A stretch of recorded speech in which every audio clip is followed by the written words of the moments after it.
सिंह साहब आप बताइए जरा कि ये चूंकि बीजेपी पर भी आरोप लग रहा है, लेकिन मेरा तो हमेशा जरा बीजेपी की तो विचारधारा पर हमेशा से विपक्ष ने, विरोधियों ने ठप्पा लगाया कि वो हिंदुत्व की बात करती है।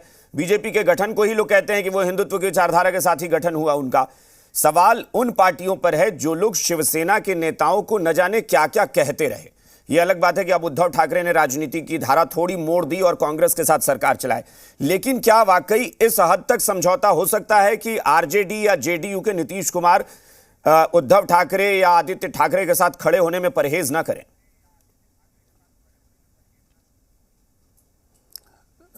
अभिषेक जी, आपने अब इस चर्चा में दो महत्वपूर्ण बातों का उल्लेख किया है। एक तो ये उल्लेख किया है कि क्या सत्ता के लिए विचारधारा को आप समन्वित करेंगे या मानक जो आपके हैं, राजनीतिक मानक हैं, उन्हीं के उसी पर चलेंगे, या जब सत्ता का स्वरूप बदलेगा या सत्ता को पाने के लिए आप नए समीकरण को तैयार करेंगे।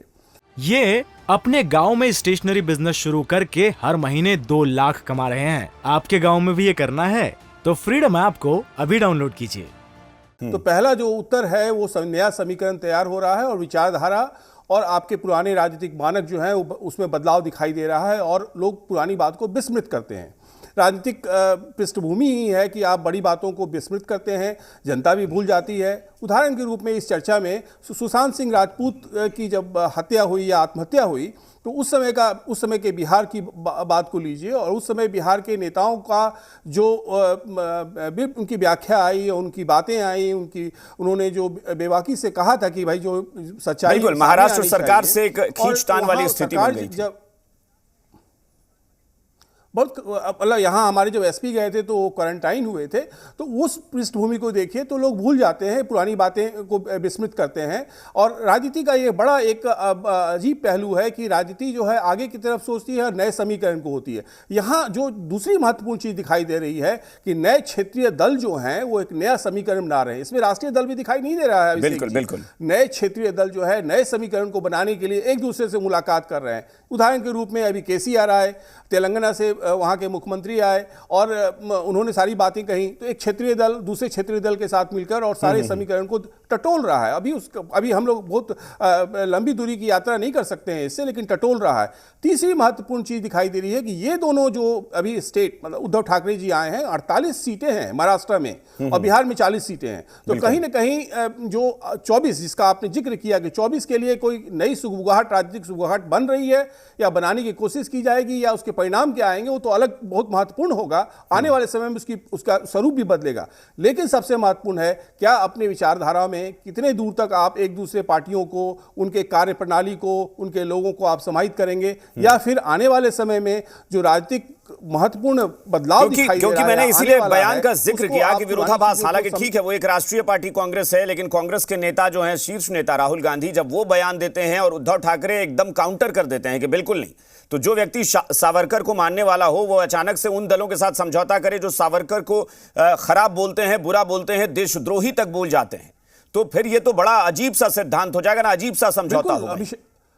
बिल्कुल अभिषेक जी, ये बिहार की राजनीति नहीं, देश की राजनीति में जो नए समीकरण, राजनीतिक समीकरण बन रहे हैं उसमें विचारधारा सबसे महत्वपूर्ण होती है। कोई भी अगर पार्टी है तो उसकी अपनी विचारधारा होती है, उसकी कार्यप्रणाली होती है, उसके आगे का गंतव्य होता है, तो उसमें किस ढंग से विचारधाराओं के साथ समझौता करेंगे और कितनी दूर तक करेंगे और किस दूर तक जाके सफलता के हिसाब से करेंगे या नए समीकरण के हिसाब से करेंगे। इसलिए जो कॉलिशन है, कॉलिशन पॉलिटिक्स का नया रूप, नए उसके साथ जो एक्सपेरिमेंट्स हैं वो हम लोग को, प्रयोग जो है वो हम लोग को दिखाई देंगे और ये एक नया प्रयोग हो रहा है। लेकिन सभी पार्टियां मिलना जुलना तो अपनी बात है, लेकिन उनके साथ जो उनके विचारधारा के जो में काफी दूरियां हैं, काफी खामियां हैं, काफी उसमें अलग अलग उसके निचोड़ और निष्कर्ष निकाले जा सकते हैं। जी बिल्कुल, तो वो हम लोगों को अब देखना होगा, देखने को मिलेगा। विनोद शर्मा जी 10 सेकंड में आप अपनी बात कहिए, फिर मैं एजाज साहब के पास भी चलूंगा। विनोद जी। देखिए, आदित्य ठाकरे जी को कभी भी बिहार की जनता बर्दाश्त नहीं करेगी और उसको जो सम्मानित करेगा उसको जमीन दोज कर देगी।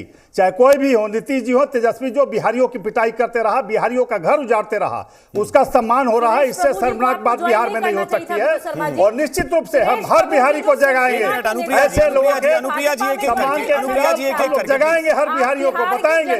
अनुप्रिया जी एक मिनट आ रहे हैं ना, आपके पास भी आ रहे हैं। आपको घर उजाड़ने वाले को सम्मानित कर ठीक है, रहा है। विनोद जी हो गया, आपने अपनी बात कह ली, आपने अपनी बात कह ली। अनुप्रिया जी, उसके बाद एजाज साहब 10-10 सेकंड में बस। अनुप्रिया जी और विनोद जी प्लीज सुनिएगा, आप चूंकि समय नहीं है हमारे पास। मैं समाज से पूछना चाहूंगी कि भाई सुरेश प्रभु आपके शिवसेना के नेता थे, उनको बीजेपी और बीजेपी आरएसएस शिवसेना सब एक विचारधारा है, उनको आप अलग अलग क्यों आंक रही हैं? विचारधारा छोड़ के हमारे विचारधारा में कोई शामिल हो गया, क्या दिक्कत है?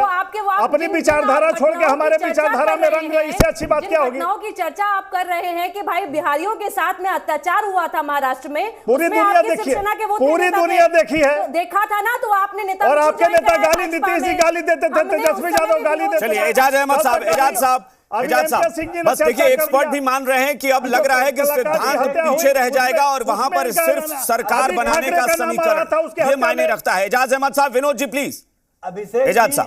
अभिषेक जी जब भारतीय जनता पार्टी अपने सिद्धांतों का त्याग करके महबूबा मुफ्ती के साथ मिल सकती है, जब भारतीय जनता पार्टी अपनी राजनीति को देश की अस्मिता के साथ खिलवाड़ करने में जोड़ सकती है, भारतीय जनता पार्टी आरएसएस के विचारधारा पर चलने वाली पार्टी है, ये कहीं ना कहीं एमएनएस को बढ़ावा। चलिए, यानी बदलते समीकरण के संकेत दिए हैं आदित्य ठाकरे, तेजस्वी यादव और नीतीश कुमार की मुलाकात ने, और ये समीकरण भविष्य में कितना मजबूत बनेगा, किस तरह से महागठबंधन तैयार होगा, यूपीए ये अपने गांव में स्टेशनरी बिजनेस शुरू करके हर महीने 2 लाख कमा रहे हैं। आपके गांव में भी ये करना है तो फ्रीडम ऐप को अभी डाउनलोड कीजिए।